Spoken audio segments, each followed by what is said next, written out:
Welcome to QI, where tonight we're gallivanting round the globe with G for Geography. And joining me from the four corners of the earth are the king of the jungle, Jimmy Carr. The queen of the desert, Jo Brand.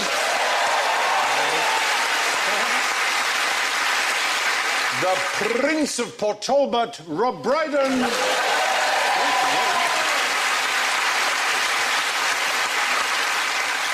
And the man in the moon, Alan Davis.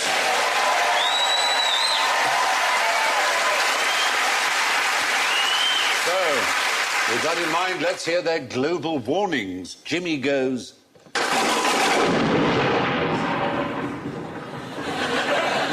Rob goes...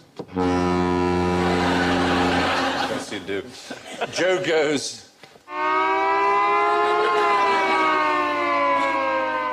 And Alan goes... 40s, Cromarty, Norfolk Sierra, Southwark Sierra, Chingford, Loughton, Woodford Green. Mainly poor, veering strangely. -75, occasionally rock all. Right. Now, tell me, what ruins over 300,000 British car journeys each year? Radio 1. Very good. Very good. 300,000 British car journeys. Is it kids in the back going, "Oh, we're nearly there yet?" And you go, "No, put the hood back on your head." So soon. Oh, I'm sorry. You're barely warmed up. The sat-nav sending you down into a field. Basically, you are right. 300,000 insurance claims for serious road traffic incidents or accidents are put down to sat-nav these days. We were in the car, my girlfriend genuinely said, "Where would we be without sat-nav?" Thanks for that, love. That's added very value. good. Yeah. Well, there was a touring acting group whose pink Mercedes van, they had to be rescued off the roof of it by helicopter because the sat-nav basically directed them down into a ford. Yeah, but how much stream. of a div would you have to be to actually see it ahead of you? Well, it might have been night. They're in the countryside. You go down a lane and the lane turns out to be... Yeah, but it's quite good these days because cars have got headlights. It's a fair point. She's got a very persuasive voice. She has. I call her my navigatrix.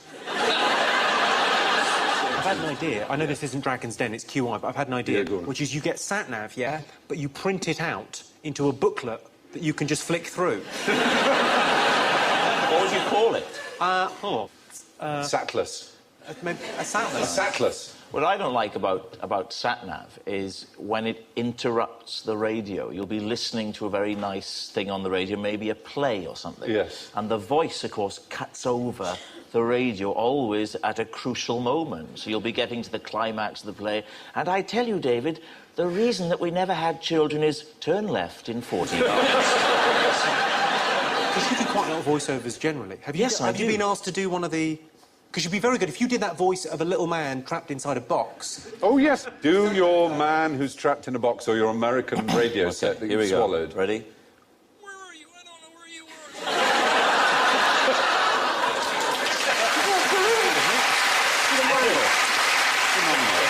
It's a small thing, Stephen. Actually, people who do sat-nav voices, you know, John Cleese does one. And, Does he? I thought that was an urban myth. No, he does. You can record it onto your own sat-nav. You can also do your own. I've done that on ours. Oh. I didn't tell my wife, and then she went for a drive, and it was me going, "Go left! Go left!" She went into a... Come on! No. Right here! No wonder there's so many accidents. Apparently the favourite sat-nav voices are Nigella Lawson.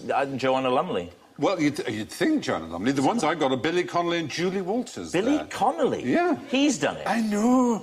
The least favourite, see if you can have a guess. Nick Brian Griffin. Sewell. Right, you'll know Simon Cowell. Hitler? Yeah, I think he'll have kitsch value.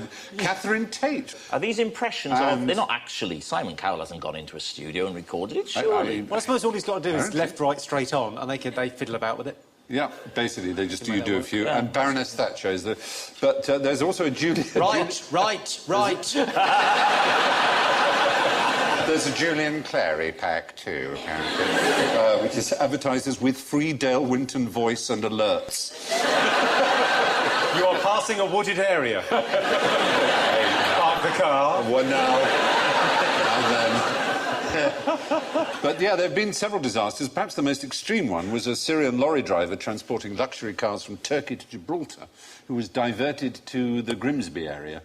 1,600 miles out of his way, because there is a Gibraltar Point off Lincolnshire, South Yorkshire. So he just blindly, not blindly, but he obediently followed it, and was seen trying to drive into the North Sea, and that's when he was stopped.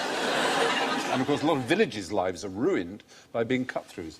Friends of mine back in Wales, quite a few of them have got Welsh... So it's not a famous voice, but it's a Welsh sat-nav, which basically goes, you know... In Welsh language? No, just a Welsh attitude, Oh, right. Welsh approach to life, or death. Yeah.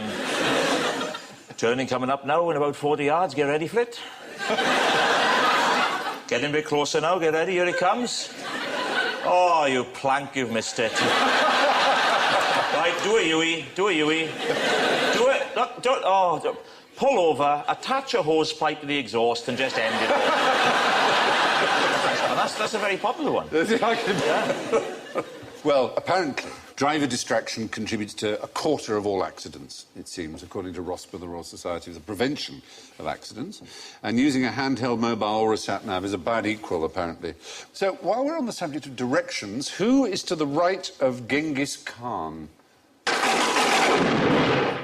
Yeah. It's just quite frightening.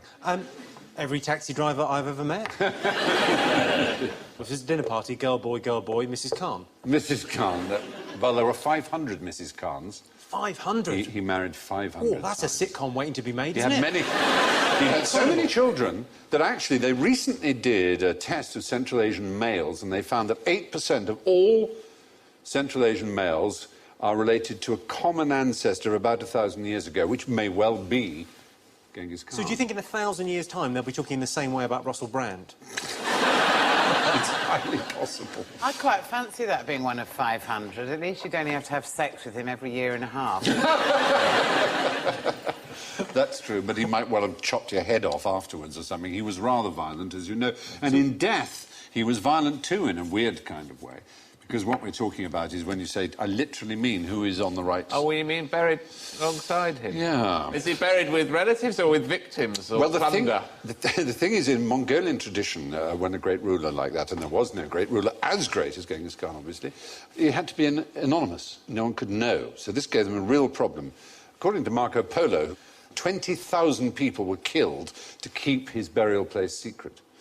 All the slaves who excavated the grave were killed by soldiers, and then all the soldiers who killed the slaves were killed. That's how bad it was, until they suddenly realised they were in danger of killing everybody who knew where the grave was. So what they did, and this is really peculiar, they realised, right, camels have got long memories, okay?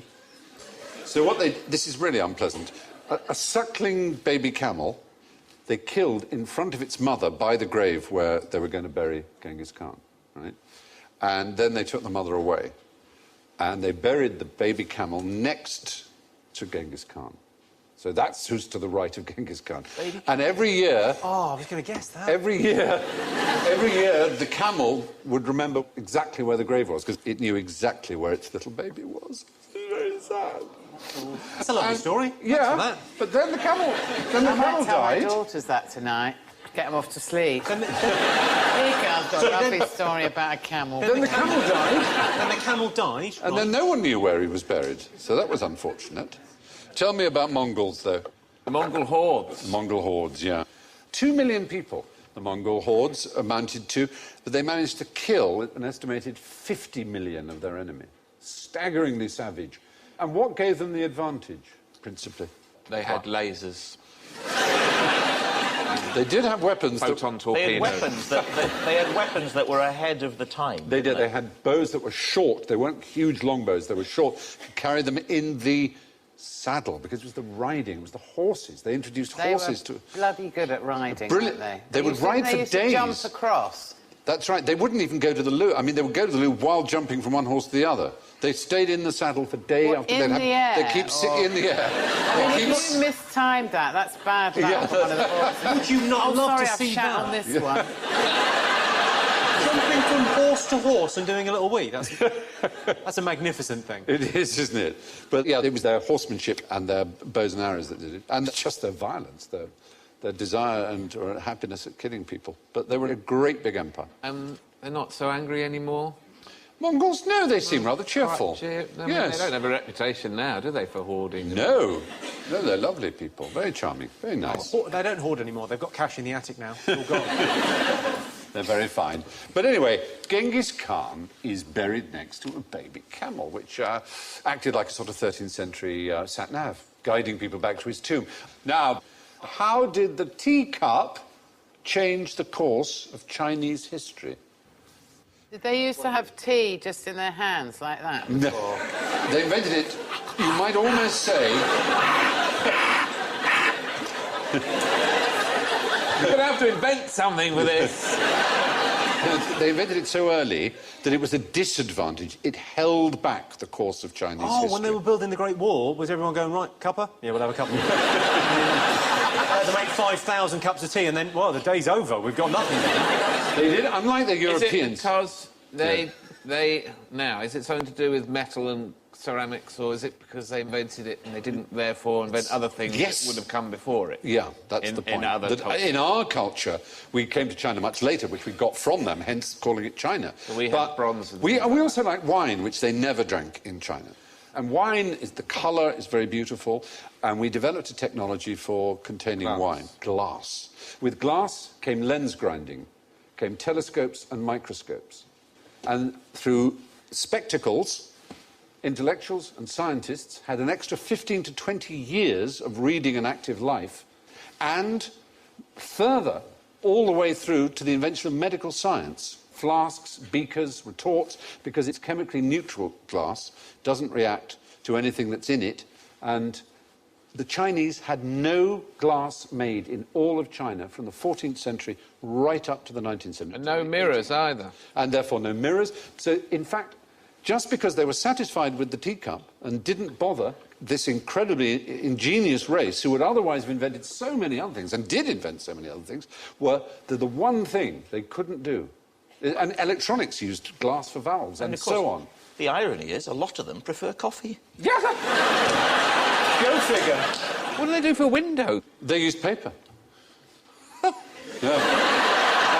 It was rubbish for a window. Paper, card, You can't see through it. And they had dark houses. I mean, that's another thing. I mean, Dark houses. Well, Dark houses, yeah, because Many they've got any light bulbs either. These people are useless. well, What about lanterns? And turn a lantern out in the they dark. had Chinese lanterns like What? that. They could Paper always- lanterns, that's the worst invention yet. But, They could always yes, let off a few indoor fireworks, though, couldn't they? they had fireworks, yeah. fireworks. But they invented the plastic tub for keeping rice in centuries ago, and those tin foil ones with the cardboard lid. yes, So they were way ahead in some areas. they clearly were. Anyway, there you are. That's China and glass. The course of Chinese history changed by their preference for tea, which meant they never bothered to develop glass. Now, where would you find the world's driest lake, the world's smallest mountain range, and the world's wettest desert? Are they all in the same place? They are in the same. Right, we're same looking at country. America, aren't we? We are in America. You can tell, really, the We're big in giveaway. the Midwest of America. We are in... Oh, start on the left of our triptych. Where's that? Salt Lake Flats. It's or apartments? the biggest and driest lake in the world, and it is a salt lake, and it's so flat that it's very useful for something. So useful that it's... The land speed record, Anthony Hopkins, world's fastest Indian. I'm going to break the world speed record. I'm going to do it in this car. Here I go. Look at me now. Look at me go. I'm playing a New Zealander. Some times my accent will be like that, and other times it'll be something else altogether. Doesn't matter. Anthony Hopkins. Come on. Do what I want.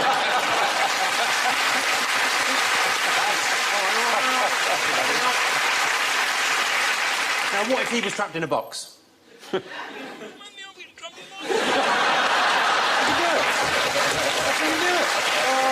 you are wonderful. I'll choose you as a companion for a walking tour or to be trapped in a lift with any day, Rob. But yes, you're right. And there's a name. The name of that particular lake is given to a famous Triumph motor bicycle. Does that help you give its name? Oh. Bonneville. Bonneville. Oh, It's the Bonneville, yes. Bonneville Lake. And it's so flat you can see the curvature of the earth on it. Wow. And Well, it so is not ideal. Literally curved. So yes, the Salt Flat is the driest lake. Why do they in call the it a world. lake? Because it's not a lake anymore. Well, it's a dried-up lake. Its shape and all its features are dominated by its ex-lakeness. Except for the water. Except for Everything its lack except of for the water, yeah. Mediterranean was once the biggest dry lake in the world in the late Miocene era. The water came rushing in over the Straits of Gibraltar. Yeah, quite right. 6 million years ago. I know this because I saw it in the Plymouth Aquarium. That must have been fabulous for the sort of all the towns around sort of Spain and Portugal that rely on tourism. Must have been a hell of a year. Whoa, When absolutely. that just kind of came in, they went, "This is fantastic." Finally, these jet skis are going to get an outing. It's true. Anyway, yeah, the rock of Gibraltar, which joined North Africa to Spain, crumbled away, and the water from the Atlantic flooded in, and there you were. There was the Mediterranean Sea. And all the fish in the Mediterranean are descended from Atlantic types. You mentioned the Rock of Gibraltar. People think of monkeys and the Rock of Gibraltar. Yes. Good, excellent Yes. point. Yeah. Is that it? No. No. Right. What else do we know about Barbary apes? Nothing. Oh, okay. It was it. So the Barbary monkeys, which are called miscalled Barbary apes, but they are actually Barbary monkeys. You're correct right to call them monkeys. Thank you. Smallest mountain range was the midmost of our triptych of photographs. So where's that? That's not far away. Isn't that a hill? Incidentally, Bonneville was in which state? Utah. Utah is exactly right, yes. And we're moving a little further to what's the capital of California? Yay. State capital of California. No, I know where it is. It's where the university is, isn't it? Isn't it? Where he goes in the graduate, where he goes in the car? Dustin Hoffman drives there to see Elaine. It's Sacramento. Elaine! I'm doing Dustin Hoffman. Elaine! Oh, God, you're trying to seduce me, Mrs. Robinson. I'm sorry, Steve. Has he had a stroke? So the smallest mountain range. The smallest mountain The range. Hoffman Mountains. We were talking... yes, Sacramento is the Sacramento. state capital of California. How is that not a hill, then? What defines a mountain? That's a good question. But in the US, anything that rises 1,000 feet from base to apex is a mountain. In the UK, the official definition is 600 metres above sea level, a little less than 2,000 feet. In this mountain range, they're 2,117 feet, and it's only something like 10 miles in diameter, the whole range. One thinks of that wonderful British film starring that great British actor Hugh Grant, the Englishman who went up a hill but came down a mountain. Oh, yes, that's right. Yeah. Thank you. And so... Hang on a second, Stephen. I have a feeling. Do you do Hugh Grant? Gosh, so I went up a hill and sort of came down a bloody mountain. Gosh. I had a feeling we might be going there. Very good. Excellent. And moving on, the wettest desert. The North Sea. You see, now you have to stick to the definition Still of a in desert. America. Still in America. So what's the definition of a desert? A desert is a place... Well, there's virtually no rainfall. Is that right? Is that Well, in the there's definition? quite a lot of rainfall here, but there's a moisture deficit. It loses more moisture than it... So it's kind of got a holy floor. Yeah. It qualifies... It's the Sonoran Desert, or the... Oh. In California. The western states of the USA have many mighty unusual features, including the driest lake, the smallest mountain range, and the wettest desert in the world. Now, in 1851, James Wilde installed a 60-foot-high scale model of the Earth in the middle of London, including all the land masses and the seas and the mountains built to scale. What was the best direction to see it from? What about from inside? Yes, is the right answer. Oh, was it made of glass? Yes. It was a perfect representation of the Earth from inside. Wow! It was one of the wonders of the age. It was there in Leicester Square between 1851 and 1862. A visitor said, I visited several times. I never met with anyone who wasn't delighted with it or didn't find it most instructive. And I don't know if you can see the details there. The top left there, you can probably see Scandinavia and Britain just at the very top left, about sort of between 10 and 11 o'clock. Oh, yeah. Yeah? What's fascinating about it is that it's obviously you're inside it. So it's like an inverse of how the world really is. Yeah. And yet, one of the odd things about the way maps and projections are is that a globe is an accurate representation of what we think the world is. It's round. But that one, being inside it, is exactly the same. In other words, if you were to take a piece of paper and you were to draw the world and do this and look at the piece of paper on a cylinder, you'd say, OK, right, that's kind of like how it is. But it would look identical if you took the same piece of paper and looked at it when it was concave rather than convex. So what happened to it, then? Well, sadly, it came down after 12 years. The lease on the ground was expired, whoever owned Leicester Square. The lease on the ground on which it stood. So high rents So it's now in the the West centre End. of Leicester Square. It sounds like a brilliant thing to build again. Wouldn't it be wonderful? But it's a very successful. It was there to coincide with the Great Exhibition in Hyde Park. But it gave everybody joy and pleasure, as you can see. And they were, as in all those drawings, someone pointing like that. But it's a very fine... Hats. And We'll top wear hats. top hats to go inside the Earth. Wouldn't that be wonderful? Anyway, there it was, a man called Wilde. His great globe in Leicester Square. And it was an enormous triumph. Scale model of the world viewed from the inside. Let's try something simpler. Where did the Arctic Highlanders get their cutlery from? Sheffield, that's where you get your cutlery from. Ah, well, the Sheffield.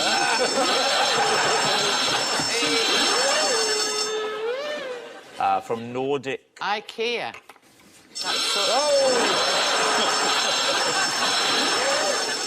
So when you say, what was it, northern... Well, that's the clue. Arctic Highlanders was the... Do you mean Eskimos?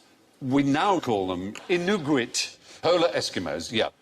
A man called Ross, after whom Ross Sea is named, he was the first European to encounter.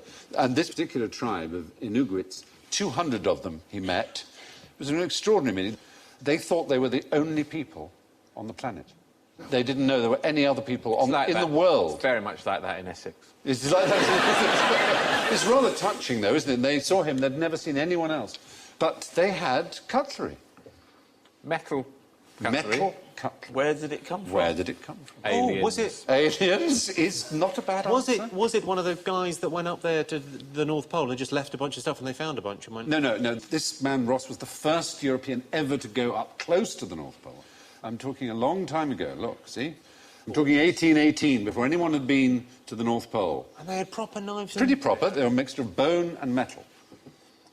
Or was it mail But order? they didn't have the technology... Did they find them? Did they excavate them or something? They didn't have the Did they come across technology them? to smelt metal, to make metal. They had no knowledge about iron ore or anything of the kind. And they thought they were the only people... They thought they were the only people on Earth. So it's There a was real puzzle. But they had cutlery. It wasn't from a box from Sheffield that had sort of got washed ashore. Not an abandoned Ford Escort. No, it was I would have thought still 1818. It was just... Oh, is it because the North Pole is magnetic and it... and all the cutlery naturally... When you...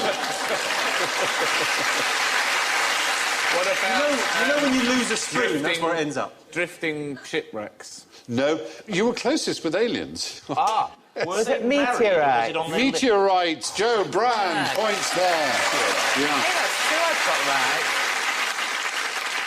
Three meteorites. They looked like a woman sewing her tent and a dog to them, so that's what they knew them as. But they took flakes from the one that they called the woman, metal flakes, and they attached bits of horn and used them as eating implements, as cutlery. 70 years later, who was the first man to get to the North Pole, supposedly? Was it Michael Palin? It wasn't Michael Palin, no. Ranulph Fiennes? I would have No, we're talking about Rafe Fiennes. 1880. 1880. Queen Victoria. 1880s. Man called Admiral Peary, an American. Oh, Peary, I've heard of him. Yes, Peary, there he was. He was a rather... He was a Yeti. He was a pretty horrific figure, actually. I mean, he went to these same people and stole their meteorites, basically, which they'd been taking their cutlery off, and sold them to a museum for $40,000. He took some children, didn't he? Took some children. They took 6, of whom 4 died of TB instantly. And then one of them survived and was brought up by an American couple, was then horrified to discover his parents, his father, as a skeleton in the Natural History Museum in New York, on display, and complained, and Peary refused to do anything about it, but reluctantly gave him enough money to carry home. And it wasn't until 1993 that the remains of those Inugits were sent back to their homeland. Horrific. No, it was so, very... So, it was did he grim. know he was going to go and see his father, or was he just wandering around the museum and went, I know him? Yeah. That's awful. It is. It's a horrible episode in the exploitation of a native people. All of these things were done, I mean, in the name of sort of science, but also entertainment to a degree. And in the case of Peary, riches and ambition, he was psychotically ambitious. And now most people believe he didn't even get to the North Pole himself, because the story he tells that he would have had to have gone at a speed that no one has subsequently ever gone on Arctic exploration. That's what I looked like before I'd done my bikini line.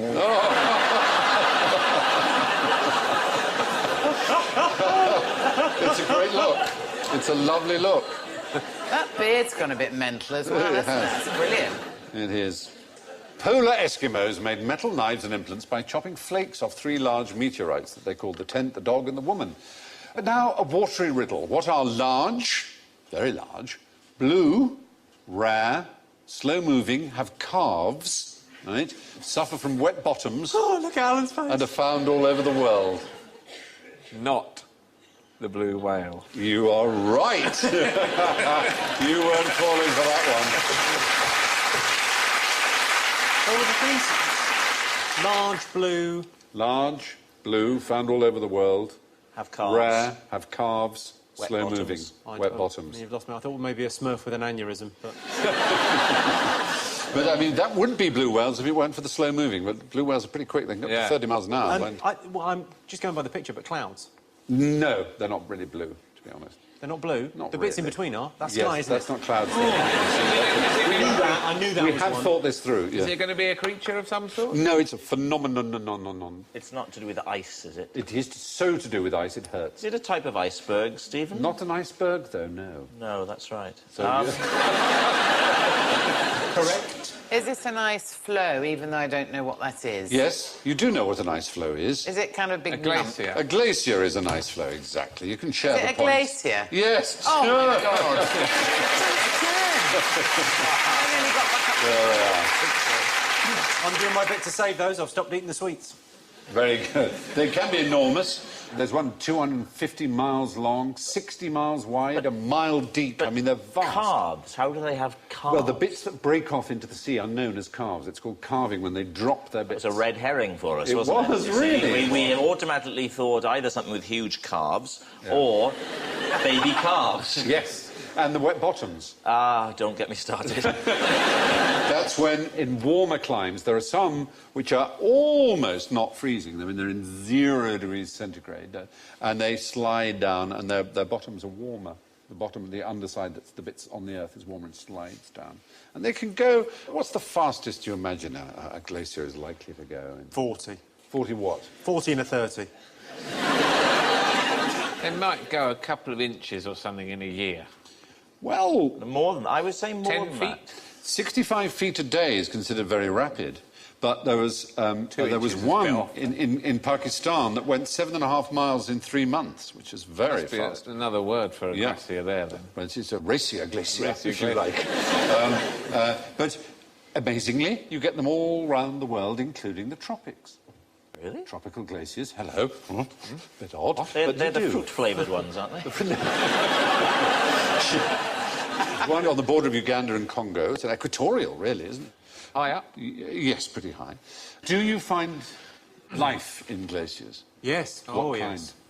Smurfs. You would find plankton underneath the glacier, perhaps trying to permeate the membrane of the glacier. There's a kind of red algae, and on the red algae, there's a creature that lives on the red algae, a kind of worm. Wiggly worm. An ice worm. A wiggly ice worm. It's a sort of annelid worm. There's one. Lovely, yeah, lovely that's it, picture. What a life. And yeah, it's an amazing life, but in one glacier alone, they found more of those worms than there are human beings on the surface of the planet. Oh, good Lord, really? Yeah. Wow. After they'd stop found 1 billion, counting? they just kept on looking. Yeah, they kept on looking. Another one! There's another one! And another one. Another one. Yeah, absolutely. There's another one. Their ideal temperature is about 0. They freeze to death at -7, and above 5, they melt. They are quite like an ice cream in that regard. I bet is that not delicious? Yeah. Anyway, yeah. Now, in terms of, why are there no snakes in Ireland? Sorry? Why are there no snakes Oh, I know in this Ireland? because There's a reason that's related to the question I've been asking. something to do with the Ice Age. Yeah, there were the 20 periods of glaciers. glaciation in Ireland. It was just coming, they were withdrawing and coming, withdrawing, all these glaciers. So there's no... Snakes? You realise what we just said? Yes. You really can't help yourself, can you? I'm sorry, but snakes Why they're all can't Catholic survive. in Ireland? Snakes can't survive with frozen ground. Anyway, we were talking about glaciers, and they're found all over the world, and they're large, and they're blue, and they have calves, but unlike the surprisingly nippy blue whale, they can't manage much more than about 60 feet a day at top speed. Now, the USA claims the legal right to seize territory wherever it might find what? Oil.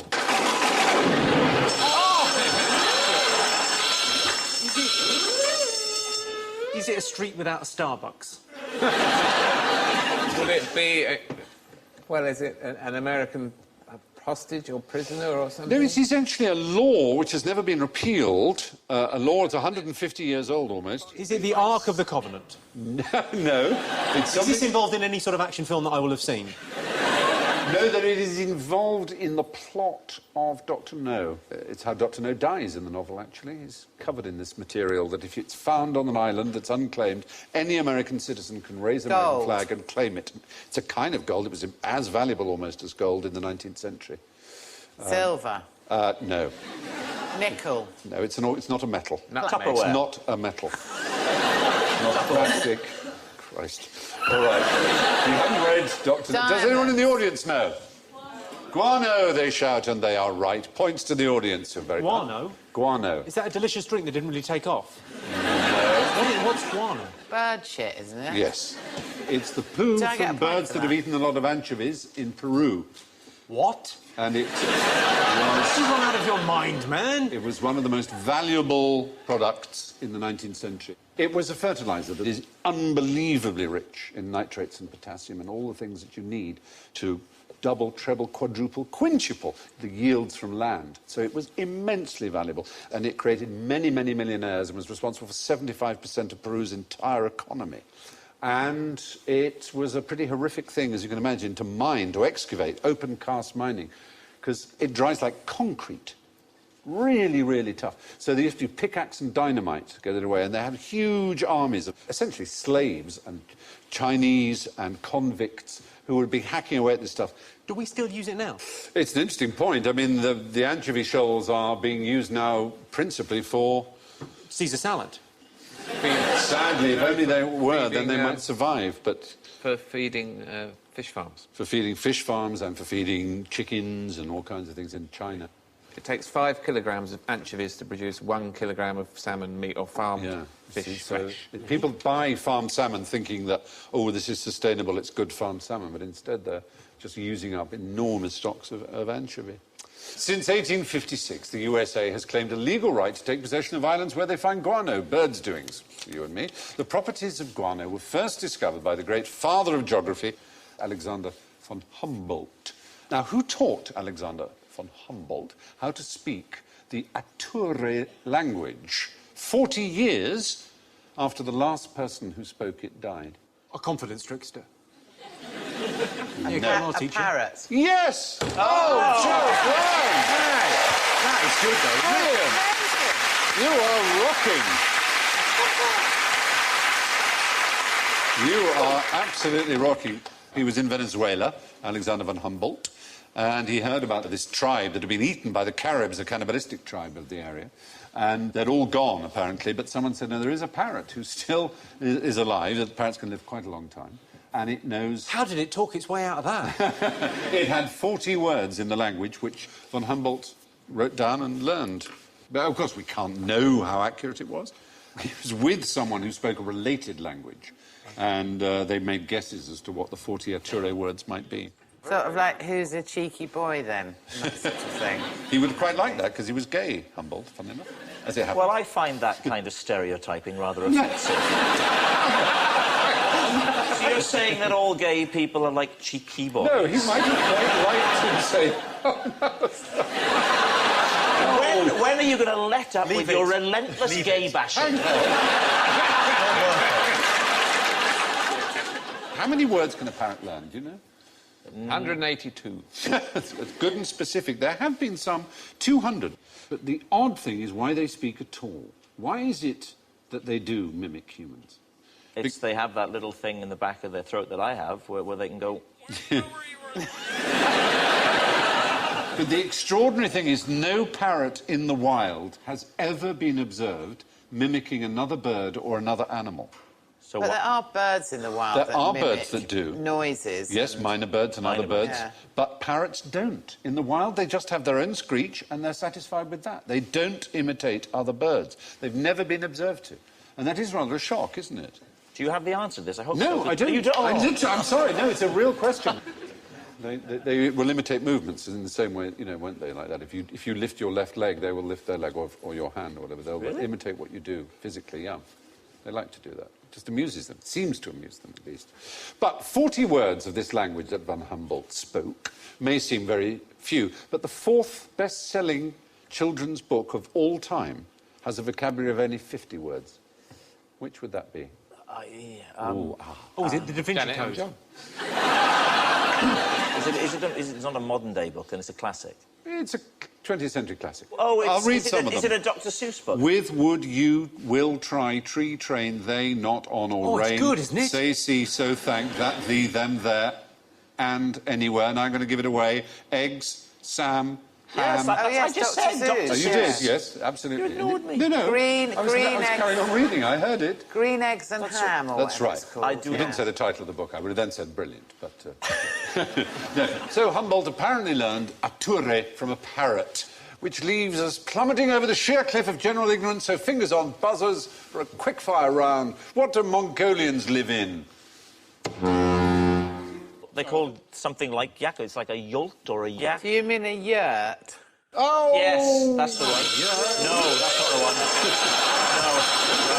Yeah, thanks, Rob. No. Yurt is a Turkish word, and Mongolians would not be pleased if you called their gur, which is what they call their little tents, Well, a I yurt won't at all. then. No, indeed. Now we know. They don't call them that. And it's where they live, and it means home in Mongolian, really. Where in Holland is the Dutch city of Groningen? Is it not going to be in Holland? Is It's it not in Holland. It's another one of the Netherlands. Or something. Yes, you're very smart. There are two provinces called Holland, and they're both south of where Groningen is, you see. Sorry, there's two places called Holland. Yeah, the country's called the Netherlands. And there are two areas of it called the Hollands, North Holland and South Holland, in which Amsterdam, The Hague, Rotterdam, all the big cities are. But that part there where Groningen is not in Holland, it's in the Netherlands. That's The photo you showed looked like Guildford, didn't it? It It did did a that bit. famous shot of Guildford. Yeah. That could be Britain, couldn't it? So easily. It almost- if it didn't yeah. have a big sign saying Groningen. Groningen. That really was the clue there, I felt. Yeah. That's the giveaway. They have a pub there that claims to have been open non-stop for 10 years. So indeed, it could be Britain. Exactly. Are you Exactly. suggesting we have more in common with our European neighbours than otherwise? I'm suggesting the world is becoming homogenised and indistinct, and I, for one, think that's a bad thing. Yeah. Right. There you We go. all think like that. Yeah, we We're do. all the same. Yep.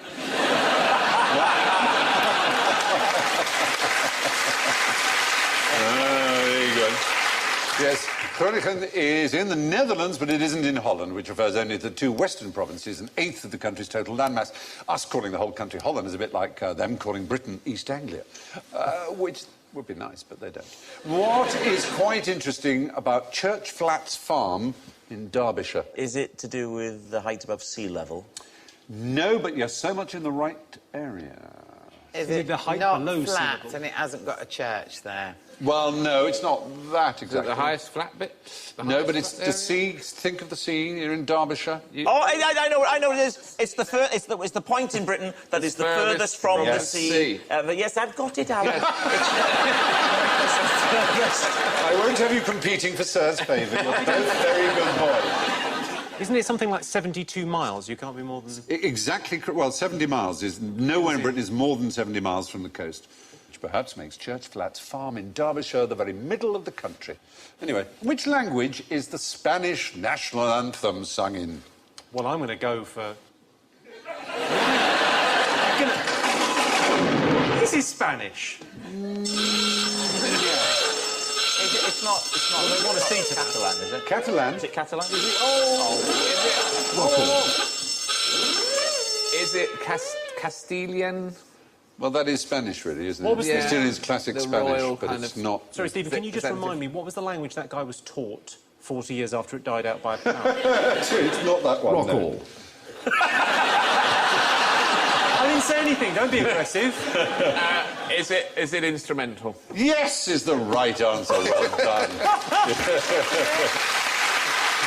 It has no words.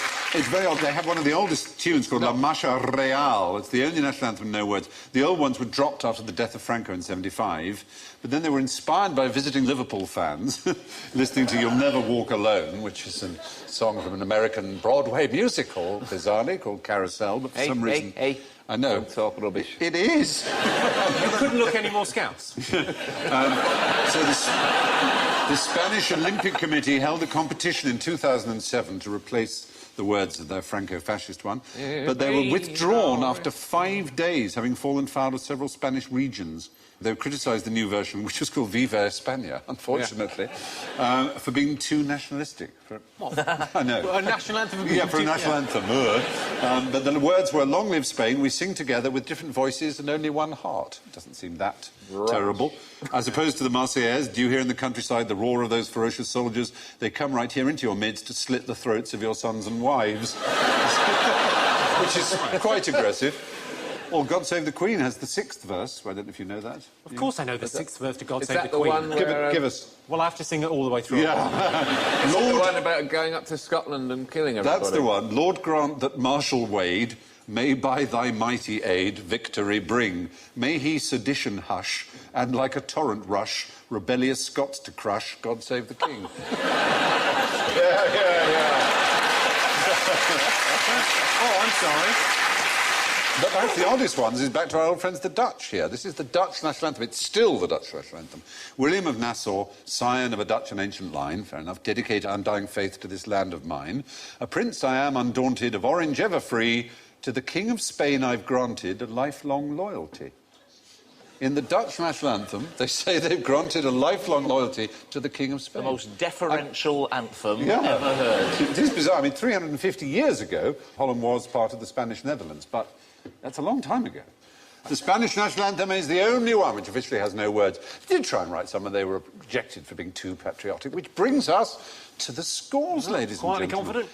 Heaven bless my soul. I don't know how this could have happened, but in last place with minus 28 points, it's Rob Brydon.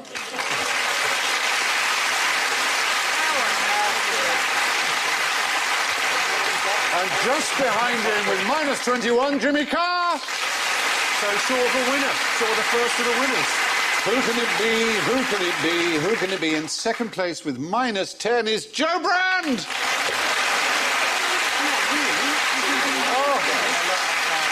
And he breasted the tape at the very last minute with an impressive minus 7, Alan Davies!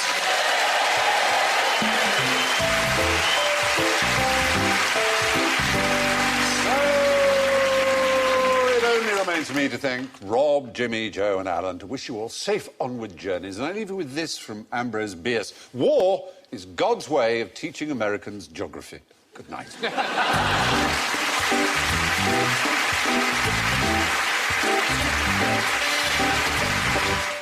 And you can now catch up on the entire first series of QI with this BBC DVD, which is available now. On the way next, it's Mock the Week Christmas special.